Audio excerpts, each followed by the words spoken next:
Whoa, wake up. Alright, please stand if you're here for the first time. We start our meetings off with pledge of allegiance and then reciting the four-way test. So someone face over there. I pledge Allegiance to the flag of the United States of America and to the republic for which it stands, one nation, under God, indivisible, with liberty and justice for all. Carrie, can you do the four-way test? The four-way test of the things we think, say, or do. First, Is it the truth? second, Is it fair to all concerned? third, Will it build goodwill and better friendships? fourth, Will it be beneficial to all concerned? Alright, welcome. Have a seat. Alright, so if this is your first time here, we kind of go through some news and notes of the club. We do something like a raffle drawing, and then we do called Happy Dollars. And it's kind of a way for us to raise funds in a smaller way, but then sort of update the club on, some stuff we're happy about, proud about, our families, professionally speaking, whatever. So we just had our board meeting, monthly board meeting, and we voted to do a number of different things financially in the community that we're pretty excited about. There's a South Dakota CEO Women in Business Conference coming up that we will be sponsoring $500 towards. And then I'm going to pass this around.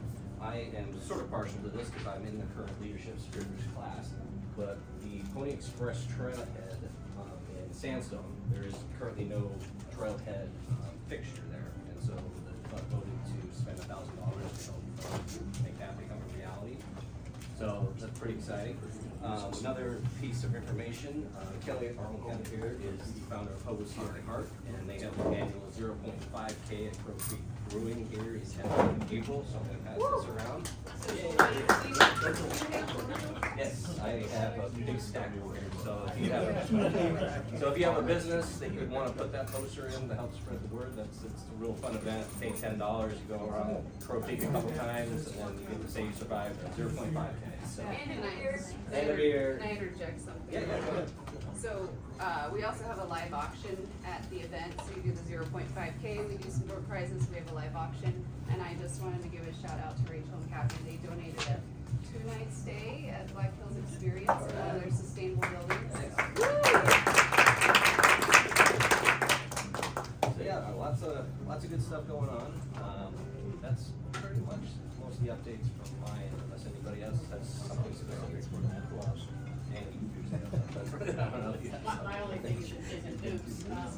I printed out the attendance sheet and then I didn't bring it, so I'll come in next year.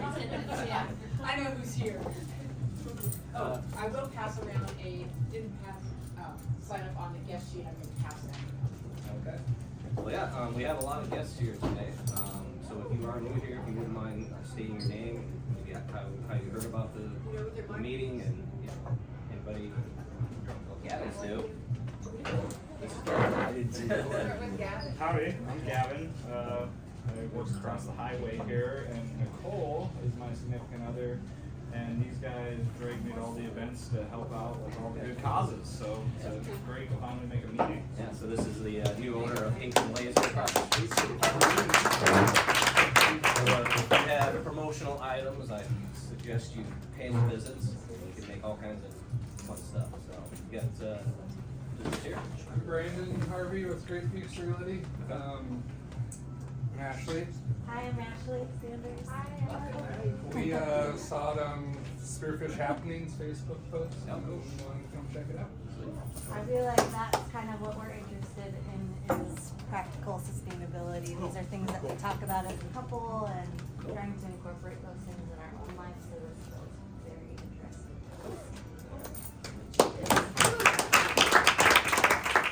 My name's Gary Hoff, and I've been up here 20 years. My family's originally from Winter, South Dakota, and I've been a land developer around Omaha. And Google's moved in, and multi-billion-dollar facilities, largest cloud footprint in the world in Omaha. Facebook, it's incredible to see the 2,000 electricians. I mean, it's just incredible. So I buy missile sites as a hobby. And so my Finnish neighbors, I don't know if you've ever been to Finland, you gotta go before you die. They call me Missile Man.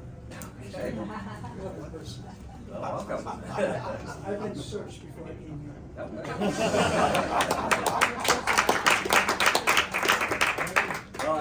Usually we attract a very diverse group of people, so it's always good to have new people.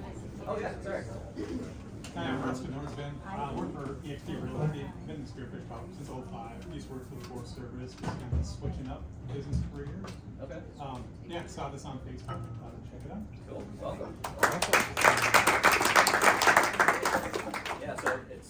You have something there? So this club is kind of unique in our district. So district is kind of the hierarchy, the next level above the local club.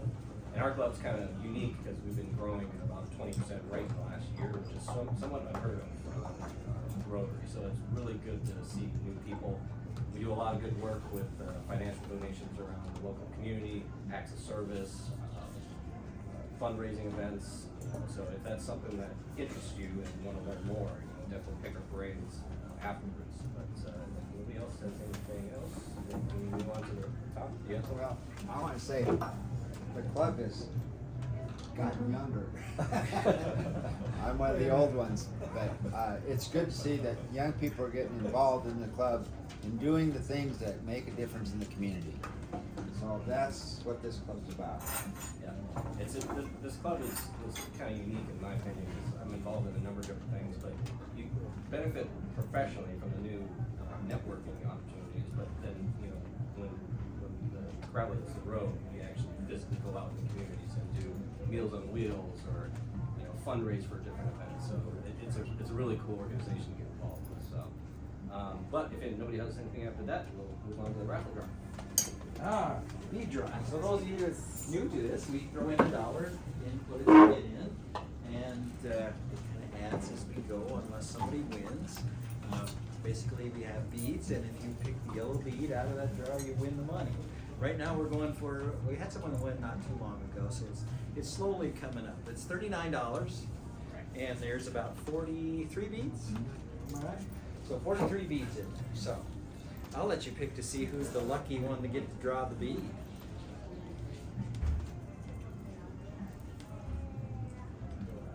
And last four numbers, 4329. Ooh, that's me. I don't win anything. This is my lucky day. Everything's coming up. All right. You should verify, because I don't ever win. Okay, What? I'm trying to pick a bead. A yellow bead. Yellow There is a bead. yellow bead in there. If you're lucky enough to get it, you'd be. Blue.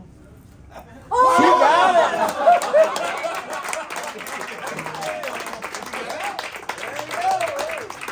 Are you giving any guns away later? Because I like. You better go try a lottery. I know, He right? says I never win anything. That's awesome. Rotary can be a paid position. Oh my gosh, There you thank you go. so much. Thank you so much. Come to Rotary, $139. And here I thought this was a volunteer gig, right? We got lunch. Did you want to do $100? Yeah. See you next week. Coming up. So your application to be a member. See you next week. All right.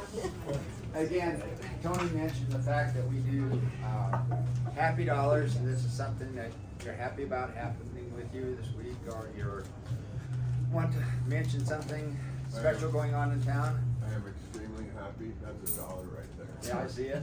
I'm extremely happy. I looked at the weather. I think next Tuesday is actually 65. Monday, 72. Really? 70 was on there.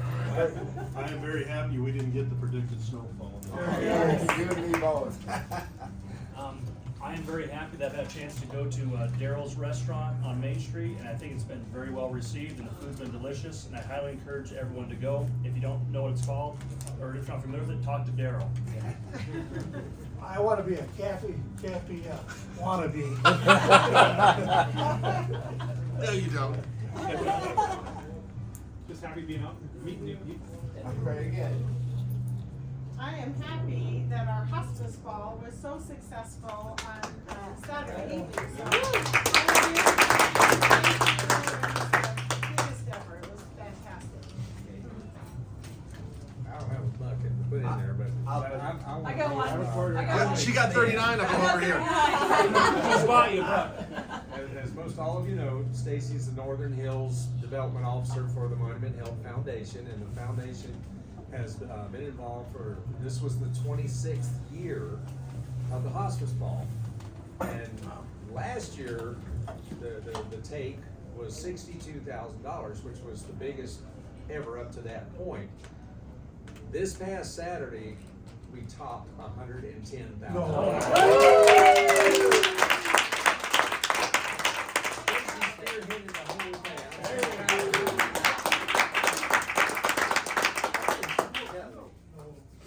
I am happy that when I buy raffle tickets for people, they win. When I bought them, didn't win anything.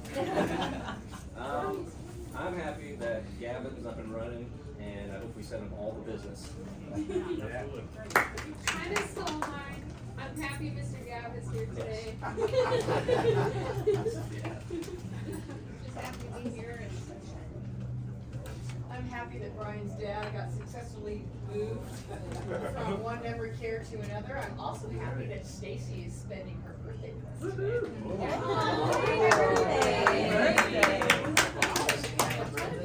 Lead it, Tony. Yes. Happy Birthday to you. Happy birthday to you. Happy birthday, dear Stacy. Happy birthday to you. I'm happy I celebrated 34 years with my husband on Saturday, and we did it in a Rotary fundraiser.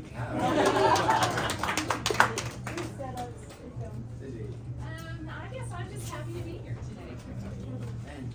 I don't have a block. I got it. Alright. I am so happy that my wife got a job with Monument, and it's 31 days until we actually are together, so. That's more than a dollar. I'm excited to meet this mystery woman. Yeah. I'm happy to be here learning about new things. All right. Thank you, thank you. I'm grateful for two great kids. My daughter is a senior vice president of an energy company. She does billion-dollar deals. And my son, they both have master's degrees. You know, it's just great to see kids kicking. That's awesome. Have productive ones. Well, and a couple things I'm really happy about. We did a Rotary Fifth Wednesday social at Daryl's Restaurant last week, and I finally got to go there. And it was fabulous. I highly recommend. The food was incredible, and it was really fun. So, yeah. I concur with that. Daryl We Club. had Yeah. breakfast there. Yeah, and then the other one, I'm actually giving a 10 for this because it's kind of big. I've not been here for a while because we went on a vacation for our anniversary. There might be somebody else in this room who was with us, but we went to Tahiti and Bora Bora, and it was fabulous. I highly recommend that. If anybody wants to go, talk to us. We'll give you some tips. 'Cause I had no idea what we were doing and where we were going, and we just did a lot of research, and we were pretty happy with the decision we made. Very good. Drum. Well, I'm happy to see a full house again. This is great. And then the next one is I get to see my sons coming up for Easter. So Oh, sorry. I have $39.40. Whoa. Whoa. Thank you. We have, we've been waiting to close on a piece of ground for 5 years, and we just closed last Wednesday.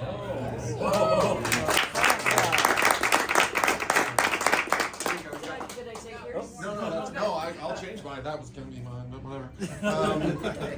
I'm happy that Rachel's gonna let me buy a telehandler. So. To be seen. And I'm with Kirk. I'm glad it didn't get 30 inches of snow. Did we have one for you? You have a happy dog? Oh, I'm sorry. I'm happy to be talking about sustainability. No pressure. Yeah, that kind of gives you a taste of, how these meetings run. If you join the club, you have to be a part of free in-person activities, either through club events, a service event, or a fundraiser. Then you send in an application, and then That's my more seed votes, money and for the it's next. usually always unanimous.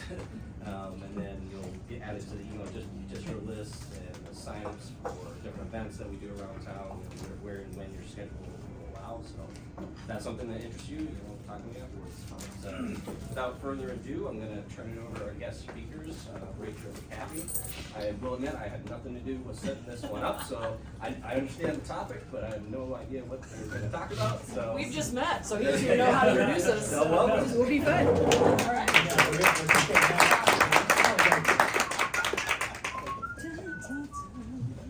Promise this is root beer.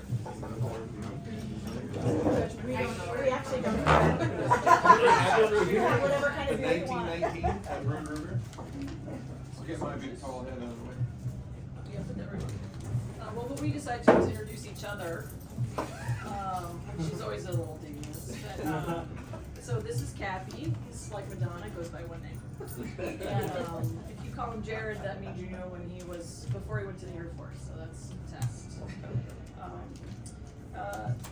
Cappie's a builder by trade, artist, craftsman, he came out of the military and lived in a bus before van life was a hashtag, so he's kind of missed the window between the hippies and the Gen Xers or Zers. But so he has a long history of sustainable lifestyle and has traveled to 63 countries and has taken what he's learned there and understanding how other places do things and trying to bring back the best practices here. And we've got a lot going on, and we'll share a little bit of that. Jeez. Did I get everything? Sure. Probably not. I'm also her trophy husband. That's hashtag life goals. Yeah, so Rachel, Dr. Rachel Headley, used to fly satellites for NASA. She's an actual rocket scientist. So if you guys ever look at Google Earth images, those are her images from Landsat 7, which is a continuously orbiting satellite. Wow. Still active, yes. No big deal. Literally the smartest, yeah, no big deal. Literally the smartest person I've ever met. The lapse in judgment to marry me, I don't know what that was, but we all have our moments. This is a weak moment in her life. Rachel owns, with her partner Meg, owns an international consultancy specializing in change management. She has clients she was literally in Alaska a few days ago and had a meeting with an Australian client yesterday. And from England, Australia, all the way around. So she travels a lot, so that's all right. But yeah, we work together. She does a lot of the design work in our company, a lot of the real fancy, sexy design work, and then we put it together. So we'll show you some of that today. We literally, I was updating my slide deck up here, so I'm just gonna say that he has not seen any of this, so we're just gonna roll. I'll roll with it. Too. Let me go. Okay, so one of the things about sustainability is the word is what's in the industry called been greenwashed, which means a lot of times it's lost what the point has ever been, and it's a little bit doesn't make much sense to people. But Cappie wanted to ask, what do you think sustainability looks like? Because today it's everything from this guy living in a sad hut in the woods to like some multi-bajillion-dollar house in Maui, right? So there's this huge range of what people sometimes think of, at least as structured sustainability. So we're curious to know what you guys think about sustainability. What do you think is for you? Multiple uses for a resource. Yeah, I think conserving those resources. Others?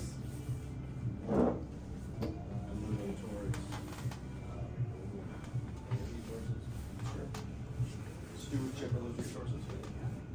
And it's really interesting because a lot of times South Dakotans have it, especially I would say the farming ranching community has an ethos of this already, but we don't ever call it that, right? We're always about reusing and not throwing away and waste not, want not. I'm sure we all grew up with that, right? Growing our own food. Growing our own food, trying to reuse things. So the interesting thing is a lot of the ethos about, and that's why we call it practical sustainability, because we feel like the sustainable industry has sort of taken over what it means, and we've kind of lost that basic practicality of what's. So for example, like the university, when they built their LEED certified, I call it a chow home, but whatever the what do you call it? What do college people call it? Dining home. Where do you eat food?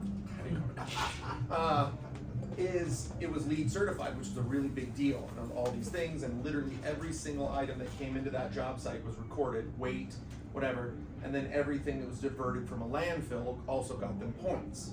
But how that worked is the contractor that built it, they over-order materials. It happens on job sites, and you just deal with it.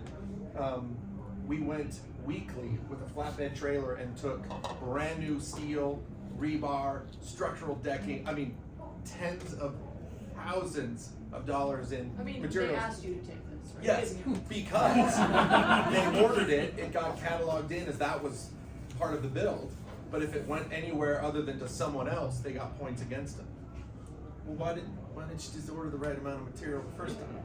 So there's things like that. You get points for a certain kind of hot water heater. You don't get any points for using a hot water heater or going to the restore or things like that. So a little of it's skewed with what the kind of the mainstream perception of sustainability is. Can I interrupt you? Yes, of course. Could you tell people what LEED means? Oh my gosh, I hate it so much I don't even know. What is you know? Yeah. Energy. LEED. It's basically it's organic certified for farms. It's energy sustainable certified for building sciences. And I should probably know what that actually means, but never built anything LEED because it costs like 40% more. Yeah, it does. Good question. So one of the things I wanted to share is what the original, like this is back from like 1983 when this was really coined, is about sustainability consists of fulfilling the needs of current generations without compromising the needs of future. But one of the interesting things that's included is economic growth while environmental care and while we have social well-being. So a lot of times we push so far into sort of the environmental care piece that we can sometimes get in the way of some of the other things. So I just wanted to share that economic growth is not an anathema to sustainability, although a lot of times that's what we see. Isn't that cute? So this is a house that Rachel and I own. This is the first code-approved straw bale house in the state of South Dakota. It's on Lower Valley here in Spearfish, and it took me 4 years to get the building permit for it. It is completely off-grid water, sewer, and electric, all code-approved in city limits. It was really important for us to be able to show, a lot of people, I specialize in off-grid buildings a lot of times, and people assume that if you live in an off-grid building, they're like, oh, like you made some bad choices along the way, and they're like, oh, sorry. And a lot of that's a lot of people's perception is that I eat porridge from a wooden bowl with a bare light bulb above me, and I don't have a king Tempur-Pedic bed with a heated mattress pad, on-demand hot water, Wi-Fi, flat screen TV, and everything everyone in this room has. It's completely run on solar. I manage all my waste on site as well as all the water on site. So it was really important for me to build this beautiful home that was not only environmentally friendly, but the environment inside healthy, friendly. So it's built out of clay, sand, and straw. That's what the construction is. So picture small square straw bales stacked like Legos, plastered with the red clay that we all track in our houses and offices around here. And all the pine is local pine from the sawmill. River rocks for this column were just from the quarry around, and the paving walls and some of the different elements. No, he says that, but you have to understand too that it's an engineered structure. So like the straw bales are stacked, but they're anchored with aircraft cable for stability and things like that. So he says it offhand as if he just went out there and slapped some mud on the thing on a bale, but it's really actually has to pass engineering specs. We have engineering stamped. So there are things that you can do and work with engineers on to make sure that you're building the same home. And it's the first gray water system in the country to allow kitchen sink water to be used in it. And that was something that was really important to us, that we took it that far as that. I was about 3/4 done building that when I met Rachel, and so now we have it as a short-term rental here in town, and it stays quite full. And it's a fun little project. So another project that we did, which is a little bit of a different flavor, is some of you know the longtime Spearfishians probably know this house. It's on Upper Valley. It was called the Cappie House when I bought it, and this is a different kind of practical sustainability. The house basically was more structurally sound as far as vertical structure, no racking and all that piece. It was more plumb than a new concrete foundation support. It was incredible how true that house was for sitting vacant. It was built in 1898. Yep. And it sat vacant for 15 years when Rachel bought it. Yeah, before I got it. Yeah. And I bought it because you couldn't afford a house in Spearfish in 2015, let alone today, right? So I went and bought this and we did it.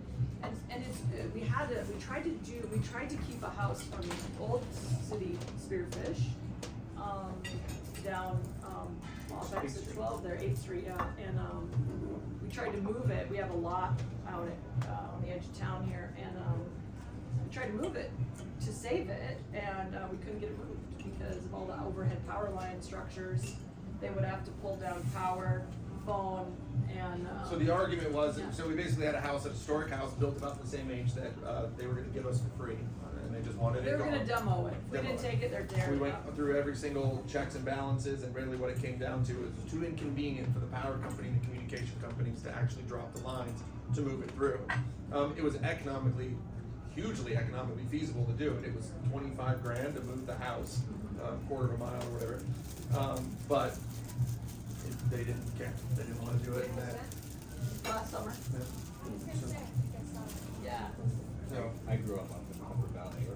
Yeah. You know these people, yeah. Every time I drove by that house, I can sense it.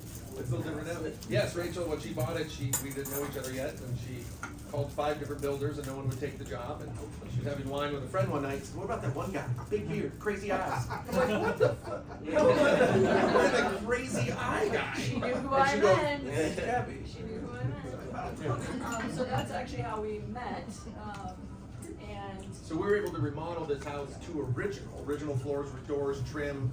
As We just much spent a lot of original time. Yep, and it didn't have modern plumbing. It didn't have. it had never been updated. It had coal gas plumbed in it. The original coal gas lanterns were still in the building. It's crazy. But we were able to not only rebuild this beautiful house, but we could do it for less money than building that identical house new.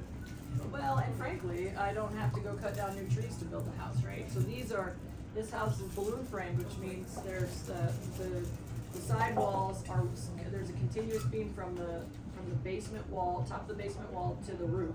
So there's a 2-story beam. It was for 20 foot studs, dug Yeah, first studs, 20 true foot 2x6. studs. So that was sort of the tragedy about the house downtown, is that, you know, instead of being able to take that and just keep using it as good material, you demo the house and then you have to buy new material. So Well, then it's been a landfill and. right, and all of the things. So it's so there's different ways to be sustainable without feeling like you have to live in a straw bale house. This is a building downtown Spearfish that we call the Cobblestone Building. This is Rachel and I's commercial building. Her consultancy has 6 offices on the upstairs of the front half. Rachel calls it the mullets. It's kind of business up front. Business party in on the back. front, party in the back. And there's 4 short-term rentals in the back. But this is a net zero building. To our knowledge, it is the only truly net zero building in the state. And what that means is the building produces more energy than it uses. While Black Hills Energy doesn't actually give us a check, they give us a credit. So we, on the darkest months, you know, your January, February, we still produce more electricity than the building consumes. And that is 12 individual offices, all climate controlled. There are 6 furnaces in that building, 6 air conditioning units, fiber optic internet, Nest thermostats, every fancy thing you could imagine. And we pay $0 a month in electricity. All smart TVs, everything, yeah. Yeah, it's a super nice, if you have a chance. So Rachel designed the exterior of the building. We worked for 9 months to change laws in the city of Spearfish to allow us to put the building there because of parking restrictions. And we were able to get that done. And yeah, so this is an example of a super insulated envelope, hugely efficient building. It's got a full basement under it. But we can also have this. We had all the offices leased before I had windows in the building. People wanted it that bad. We had quite a list of people waiting to if there's any openings. And this is an example of, again, it doesn't have to be the porch and the wooden bowl. You know, it can be modern and sexy and smart. We're next week or the week after, we're putting in a fast charging EV station in the parking lot in the back. Also for a vehicle, we own an electric vehicle. And then also for travelers that are coming across the state. And I just have to say about my electric vehicle, it is sexy. So if you're worried about driving a goofy electric vehicle, don't, because there's some really good ones. I'm actually getting it delivered tomorrow or Friday. I had to wait for the snowstorm. But the other thing about this building is that we wanted to build a building not only that is downtown and walkable. We also have a lactation room for nursing mothers. We have a shower room, so if you want to bike in, ride in, run in, go to hot yoga at lunch, you can come and still leave and come back from work. So we really are trying to create a more community-based city where you can be engaged in the community, it's very friendly for that, and that sense. So that's another aspect that's really important to us. And then the vacation rentals, it all comes down to money though, right? So again, we have to think about how do we create sustainability, but also not just in the environmental sense, but also in the economic development sense. So that's why we put the vacation rentals on the back. We could not have paid for this building with just business rentals in the front, just wood, they did pencil. So if we have vacation rentals in the back, then where we can provide off-street parking, then that helps balance the payments to the bank. So And the practicality part of it. and the practicality. And everyone in here is a business person, and if the numbers don't work, the numbers don't work. I don't care how you feel about it in your heart. It doesn't pencil, it doesn't pencil. And also the too, bankers are like, yeah, right, Kevin's over here twitching. But also this idea too of, you know, if I'm trying to, you know, we've all been around the soapbox people, you know, this is the way, and you're an asshole if you can't see my way. That does nothing. You're not convincing anyone. We have a composting toilet. I can tell you all day long. We don't have a composting toilet. In the Yes. Strawberry House. And I can tell you all day long why it's a beneficial thing, and you're like, what? I don't want to poop in a bucket. I don't want to. But then when the first time you use one, you're like, okay, this is not as scary as I thought it was going to be. This is not a pit toilet. It's not all the thing. But me standing up here and telling you about these different things, you're going to go, that's great. That guy's crazy. But if you come into my house and you go, oh, that's really nice. Okay, that makes, it looks like a toilet. It's a toilet seat. Look, so there's that part of the education. Like, you know, we had there was no extras from the city, there was no TIFs, there was no anything. Rachel and I put our money on the table because of our beliefs in what we do, and we built a $2 million building on Main Street to show the community that you can have both. You can have environmental sustainability and you can have sexy at the same time. That's right. Good job. Rachel sits on that deck in the summer and drinks wine and watches the drive. Cappie, how do you get along with those people that live next door? So, when we poured the foundation, this building's 110 feet long. The pump truck driver had the big giant concrete pump boom. parked right there. The big boom over. And my mom and dad live here. Yeah, that's. And we were dropping in it, and the boom is over my mother's house. And my mom's like, I'm a little nervous about that. Okay. And I tell the operator, and I said, you're making my mom nervous with your boom. And he goes, oh, so much sense. I said, what's up? He goes, well, I was here a week ago to make sure I could park and fit and articulate where I needed to go. And this very nice woman came out. I said, ma'am, I'm really sorry. Like, I have to park like all up in front of your garage doors. I have to be like nosed up to your house. Like, you won't have access to your whole area here for like half a day. Oh, that's fine. Whatever you need, no problem. And he goes, no way would anyone be that cool if I'm like, oh, that's mom. It's Hi, Mom. Yeah, so for people that aren't from here, what was here was a it was built in 1940. When do you think that was built? Cinder block motel, 10 unit, back from the Passion Play era. It was impossible to heat. It was impossible to cool. It started tipping. It was not sustainable. It was not sustainable to run as a business any longer. It was not sustainable to keep as a building. And so, of course, the removing of that.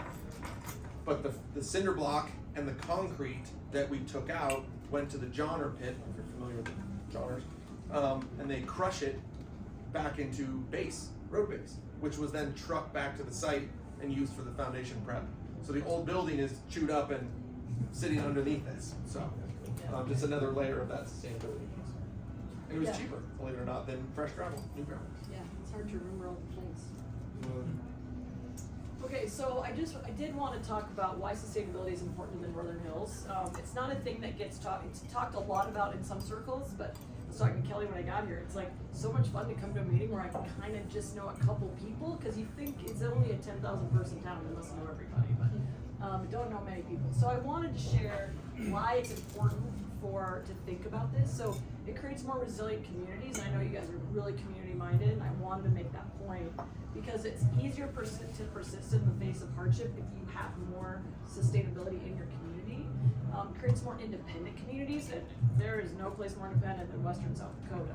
So if you want to not be dependent on global, food networks, and if you don't want to be reliant on power that's generated 2 states away, this is a way to do it. This allows us to be independent from those big scale things that if something happens somewhere else, it affects us. We don't have to be a slave to that kind of system.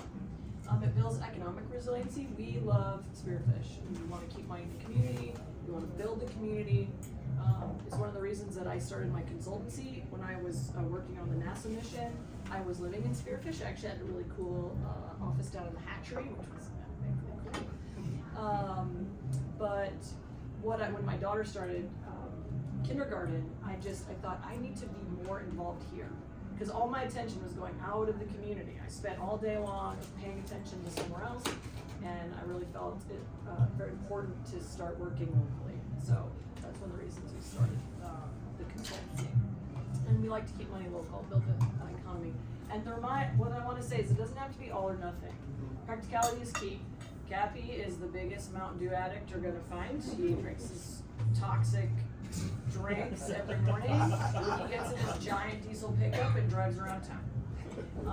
He's the one with Don't do anything, I just drive around. He just drives around, as far as I can tell, he just drives around town.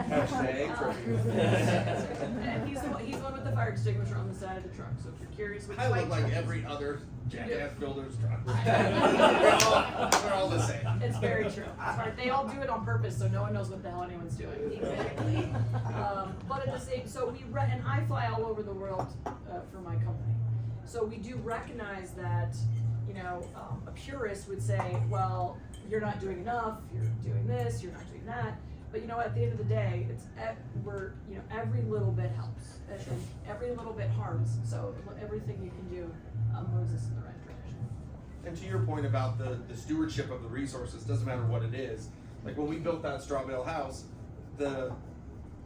what I refer to as the rainbow and butterfly kids, which I was one, in the van. They're adorable, we love them. Shit right into my beard, the whole thing. And then, and then you have your literally $7,000 square foot Sierra Club houses that are out of Telluride.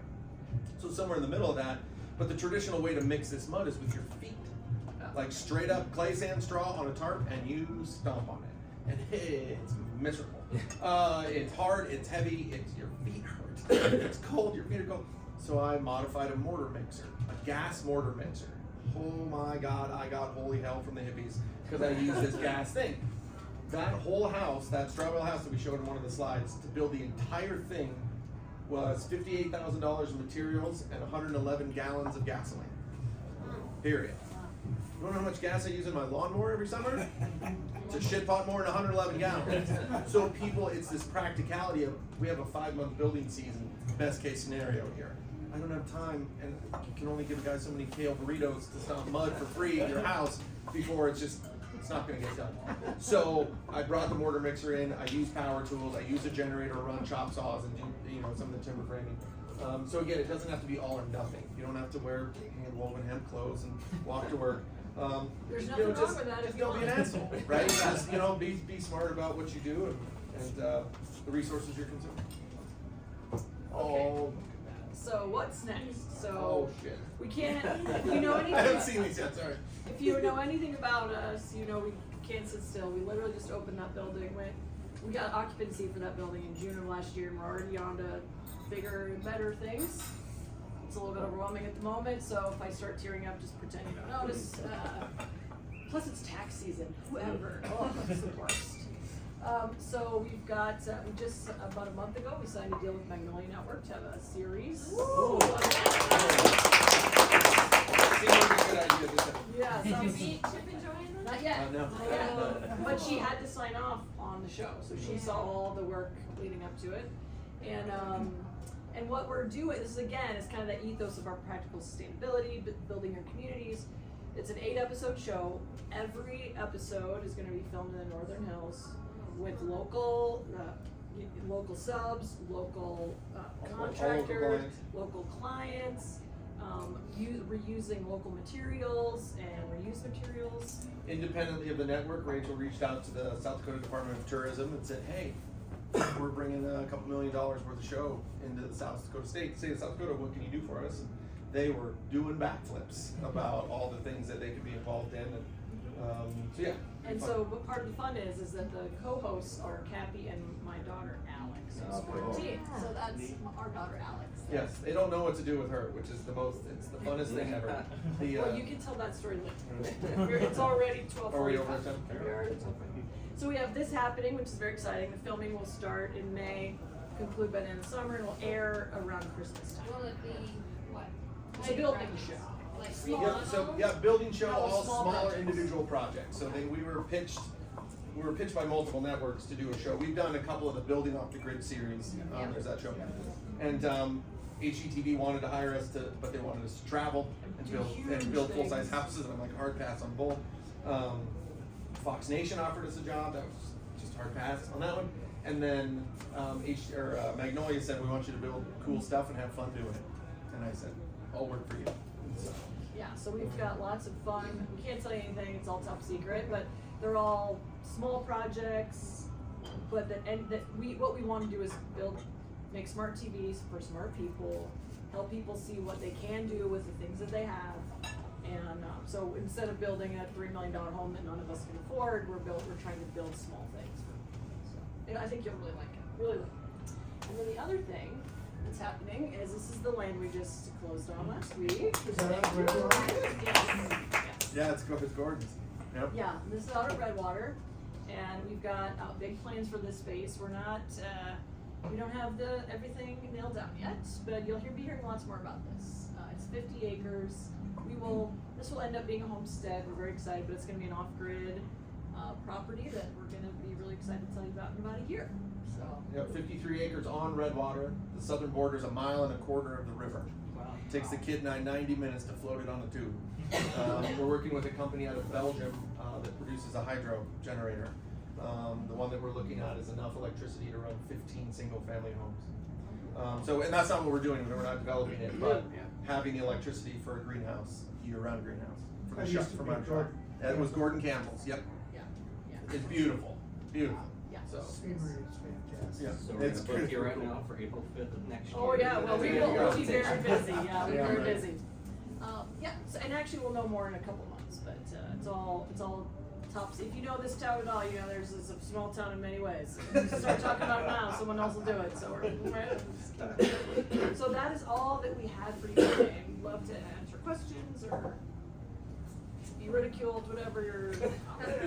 Yes, sir. I'm gonna be constructive here. Lay it on us. At best event, I've done this 50 years. I've never had a house loan, I've never had a car loan. Cool. And Do you ever make loans? And I'm a weirdo, you know, I have a housing development. But I buy missile sites now as a hobby, and I build off-grid cabins on them, and I got 10 grand in the cabin and the land. Cool. But I think the only answer that we have is the ambient temperature. I'm not knocking square bales, okay? Sure. But ambient temperature is 55 degrees. Does everybody know what that means? That's the average temperature of the soil. That's 7 feet underground. What, 3 foot below the top? Yeah, around here it's 7 feet. We're 58 7 degrees. foot? We're 58 degrees consistent at 7 feet in the northern hills. So, when, you know, the banks run the economy, you know what I mean? If people buy a house as an investment, and if they can't flip them, or, you know, at the end of their life, say, duh, you know, I made money, you know? So I knew I was a weirdo. I've been buying the backyard of lumber yards all my life. The reject materials. Sure. I buy it, I go home, and I make it work. Nice. I buy it for, you know, 30% of cost of what it would be from the front door. So, but I learned it from the professionals, you know. And I Sure. started in 1970. Well, that's the practicality piece, right? It's time or money. Which do you have more of? If you've got more money and less time, you buy new materials, you hire a subcontractor. You gotta have the brain power. Well, sure, but you don't, as a builder, when you come to me and say, hey, I want to build this really cool thing, I have $100,000. I said, Yeah. well, you're not building that unless you're doing it yourself. And then you hire me as a consultant or do some things. So, and this is a lot we get a question about, like, could you build me some pallet furniture? Absolutely. It's 3 times the cost of the actual furniture that you could buy up the road made of new lumber. Well, wait a minute, the pallets are free. No, they're not. So people with the straw bale specifically, all over the internet, I built a straw bale house for $33 a square foot. You're a liar. No, you didn't. Did you buy the materials for $33 a square foot? Absolutely. I 100% believe that. Did you buy, lumber from a lumber yard that was cold? Absolutely. What they don't tell you is it took them 2 years you know, damn near cost them their marriage. And every friend they ever had will never answer the phone again because it's always, can you come help me smear mud on a wall? So it's time or money. So for you, like being my able consultants were my neighbors. Sure. All right? I mean, I learned the skill set out in the middle of the hayfield. You grab a hold of it and you do it. Now, I raised 2 kids this way. Sure. And they're tougher than hell. But I'm a weirdo, and I know I am. Sure. But I had the head of a large university want to come and see my place. And I showed it to him, and he walked out disgusted. But he built a 2-story, you know, yada, yada, yada, yada, you know. Sure. So then I go to Finland, the center of design minimalism. Sure. Go to Finland, and that's what they're doing. They gotta do it because of around the Arctic Circle. They can't, you know. So there it is, I'll take my meds, but, I've done it 50 years. You know, I drove from Alaska to Midtown, New York, 95 floors up, down to Miami. Sure. I mean, there ain't nothing I can't do. I got 2 degrees, and one of them's in nursing, and I hide it as much as I can with this cowboy hat. But these kids have gotta grab a hold of it.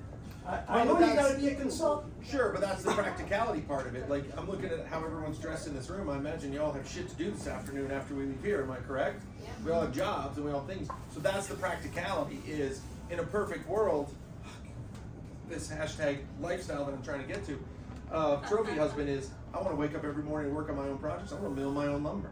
I wanna bale my own damn hay. It's not practical. It's not practical on any level, and it isn't for 99% of the population. Well, I'm here to change that.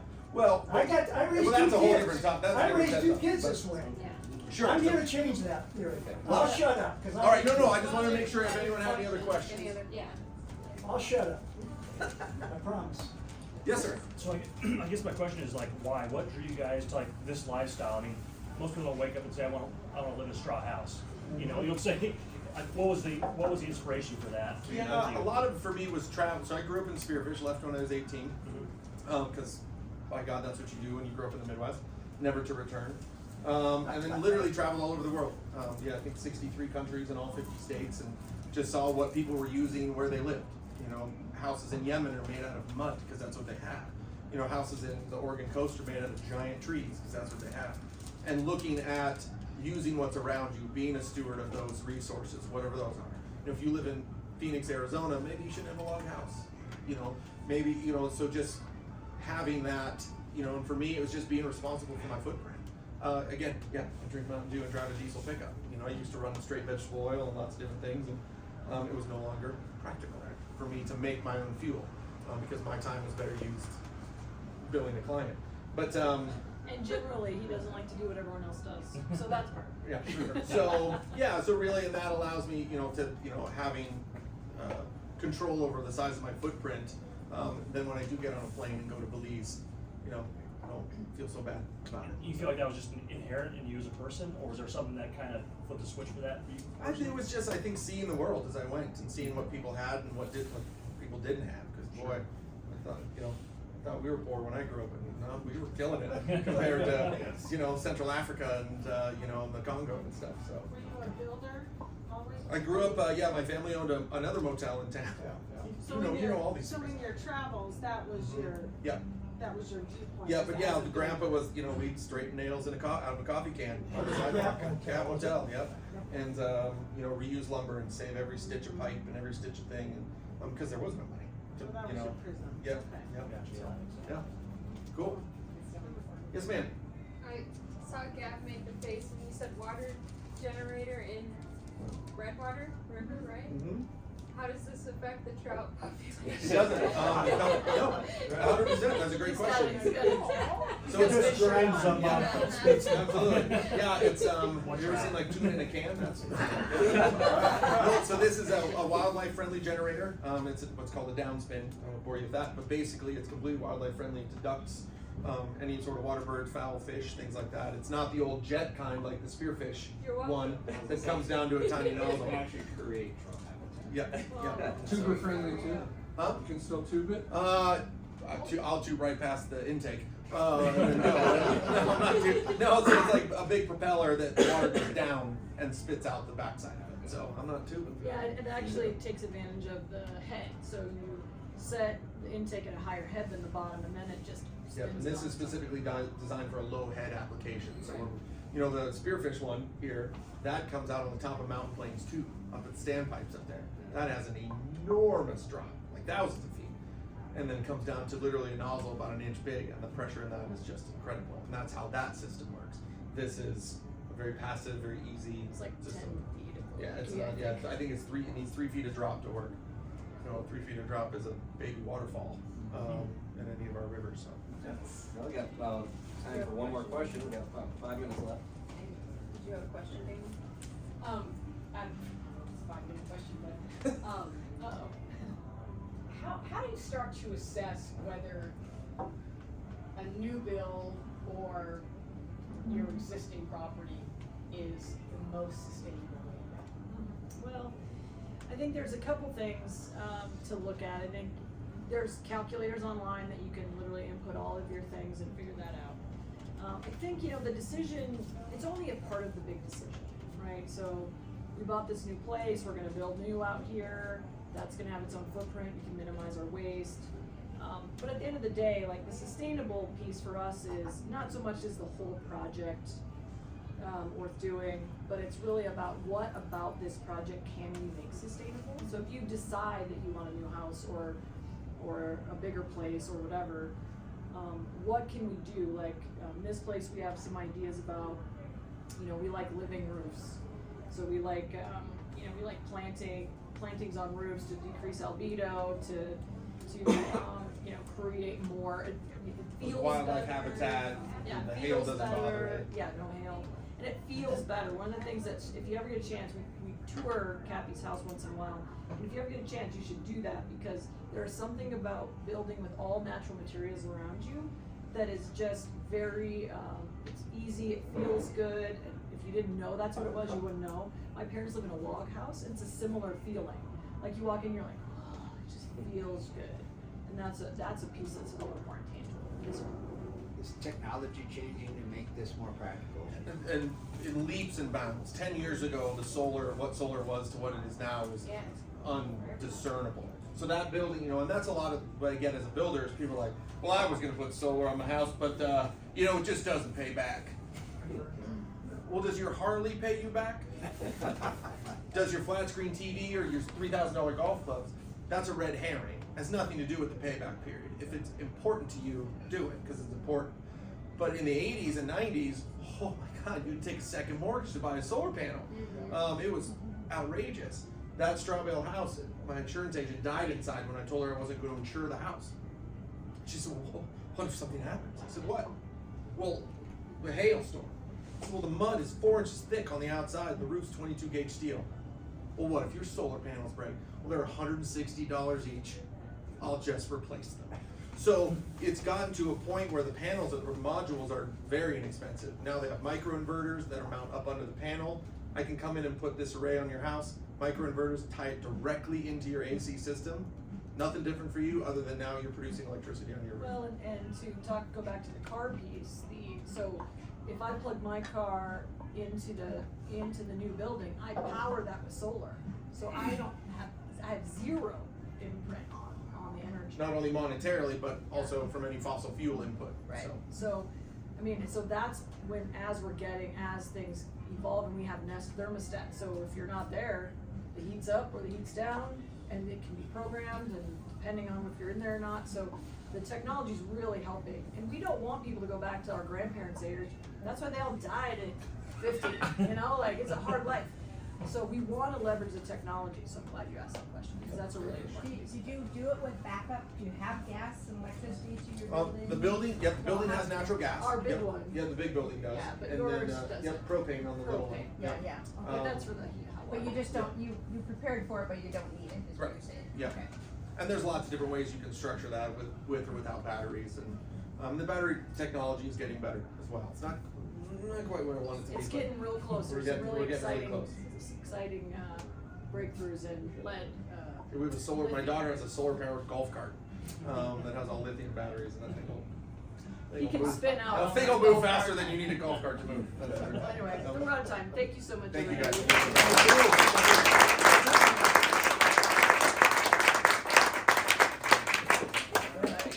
Great presentation. If anybody's interested in learning more about the club or joining or getting involved, let me know.